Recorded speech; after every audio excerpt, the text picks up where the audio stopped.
Hey, welcome to Worship Tutorials. My name is Brian. I am joined today by Fuller, and we are excited to announce to you today the release of Pads 3, cinematic pads. And I brought Fuller here because Fuller is actually the creator of Pads 3. What's up, guys? And Pads 2 and minor pads. I don't know if you knew that, but Fuller is a gifted worship leader and an awesome producer.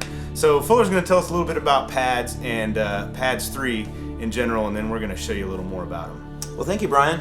We are, like Brian said, very excited about Pads 3, which we're calling cinematic pads. And if you're not sure what pads are, just hang tight. We're going to explain that in a few minutes. But with Pads 3, we wanted to create something that was a little bit more epic. You know, I've been watching a lot of movies, listening to a lot of movie scores lately, and you always hear these real epic drones in the background. And until now, Pads 1, Pads 2 have been ambient and had texture, but one of the things I wanted to do with Pads 3 was create something that was a little bit more, dare I say, classical.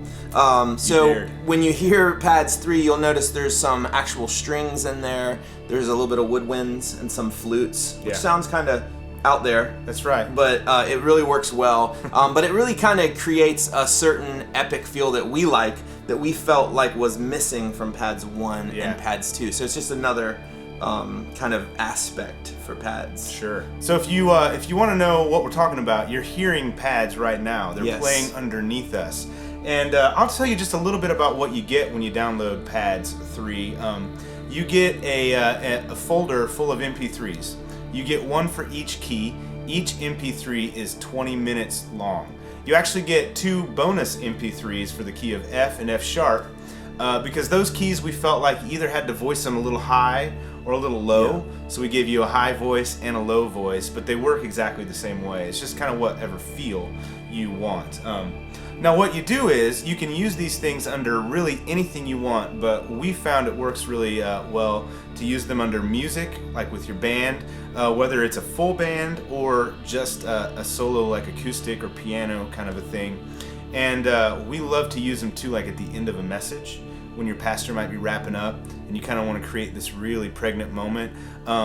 Things like just the sound and the lighting and those kind of things, they make a massive difference just in the feeling of the room.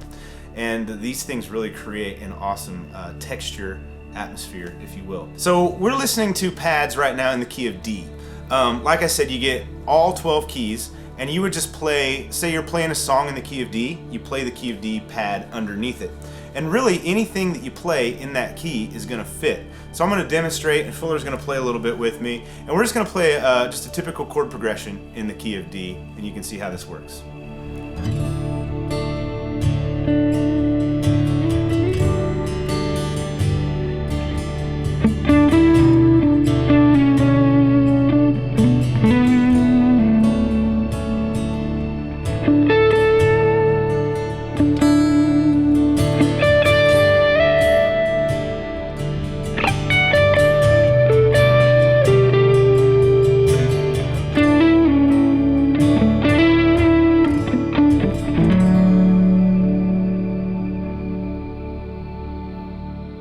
Nice. So Fuller can play a little bit of guitar.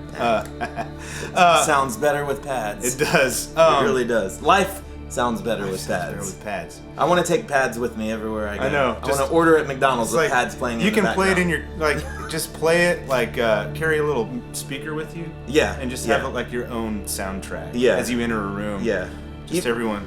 Aww. Anyway. Even when I listen to the demos online at worshiptutorials.com, I just get inspired. I just get inspired. Sometimes I cry. It's awesome what music can do. Yes. So one of the best things, not the best, but one of the greatest things about these pads is how they let you handle transitions. So let's say Fuller and I just kind of talking about how pads are the soundtrack of your life, potentially. Yes. That would be you either praying after a song or setting up the next song. Yeah. Okay?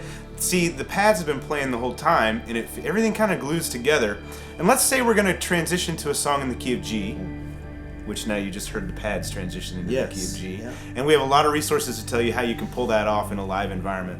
But that transition is seamless. So now, Fuller, let's play something in the key of G. Let's pretend we're moving on to our next song in G.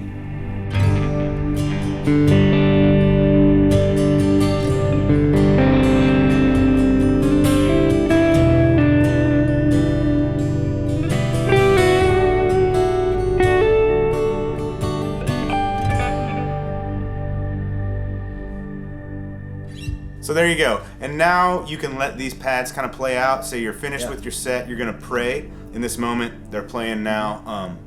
It really glues everything together.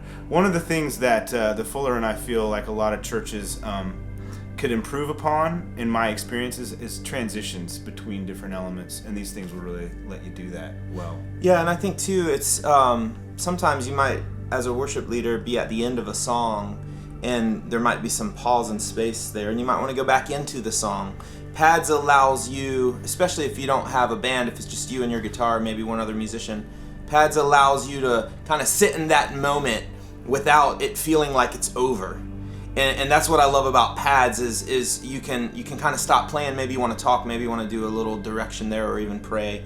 And the pads allows the ambience to keep happening, so it keeps people engaged. And then you can go right back into the song if you want, very seamlessly, which is a great thing, which is a great thing to do. And it just creates a very static kind of, a little bit of movement, a little bit is happening, but you can set in it and let people just set in it. Or you can move forward with it. So it's a great opportunity to kind of experience those things without having to completely plan them, but to really know, hey, we're gonna see where this goes. Yeah. Which is what I love about pads. It does give you some freedom to to kind of just follow the Spirit and see what happens. Yeah. So you can head over to worshiptutorials.com. We have 2-minute samples of every single key.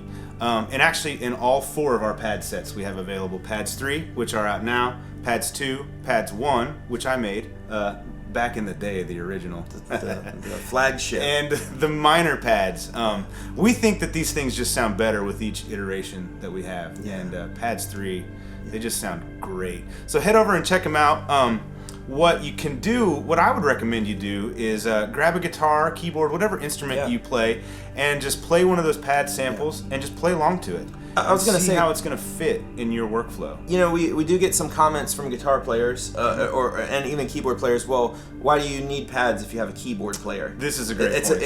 And I do play keys, and one of the things I love is pads isn't just for guitar players. No. When I'm playing on the keyboard, I have pads going a lot, and it actually is fun to play keys with pads too. People think, oh, pads are for a guy with just his guitar, but if you're a keyboard player and you're looking for this, pads work the exact same way, and you actually can really do some really cool, fun stuff. And I mess around a lot of times playing piano with pads, and it's amazing the what it adds to it, because pads is so simple. You don't really need another musician doing that. If you have a great piano player, a great keyboard player, pads gives them the freedom to use both hands and really do what they want to do without having to hold it together for the band, which is very cool. You get a guitar player and a keyboard player that has freedom to improvise, to play riffs over top of each other, and it really accentuates it. It doesn't take away from it, and it by no ways replaces a great keyboard player. Absolutely it just holds everything together. I look at it as the glue that kind of holds everything together, no matter what level of musicians you're playing with. You want to blow your keyboard player's mind, just tell them, like, you don't have to play pads on this song. Yes. You can pick something a little more fun and interesting. You can play real notes. Play a Rhodes or an organ. Or Rhodes and pads sound tremendous together. And acoustic guitar. Yeah. And if you watch movies and you watch television shows, you'll notice a lot of times it's like some ambient pads and a Rhodes really takes you to that place of inspiration and stuff. So I suggest trying that if you haven't already. So thank you so much for watching. Again, this has been Brian and Fuller. Head over to worshiptutorials.com. Check out those pads. You can also download, if you scroll down the page a little bit, we have a free sample pack, which includes a pad from all 4 of our pad sets. You get the key of D pad for pads 1, 2, 3, and minor pads, and it's the full 20-minute long pad, so you can use it in a worship service and see how it works for you, kind of a try before you buy kind of a deal. Thanks again. Bye.